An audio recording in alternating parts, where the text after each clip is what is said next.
ជំរាបសួរពុកម៉ែបងប្អូនជាទីស្រឡាញ់ថ្ងៃហ្នឹងមកនាំបងប្អូនមកទស្សនានៅលើកប៉ាល់ថ្មី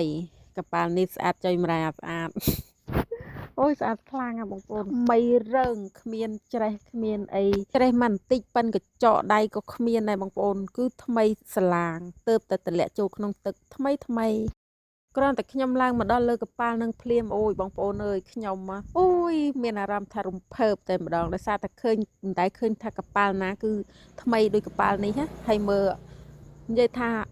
គ្រប់ជ្រុងមើលទៅតាណាក៏ស្អាតដែរបងប្អូនហើយនេះកម្មចដើគេហើយកប៉ាល់នេះធំណាឃើញចឹងម៉ែធំសាហាវហ្មងជិត300ម៉ែត្រខ្ញុំថតទៅនេះបងប្អូនឃើញអត់ដើរពីលិចទៅកើតហើយនេះថតបដោយកប៉ាល់បងប្អូនឃើញអត់កប៉ាល់នេះធំណាស់ហើយវាថ្មីឯងគ្មានទាស់ទេមើលទៅតាណាក៏គ្មានទាស់ដែរដោយសារវាថ្មីពេកហ៎ហើយបងប្អូនជាបរដ្ឋខ្មែរយើងមកក្រុមខាងខ្ញុំហ្នឹងមកម៉ាន់អត់ដល់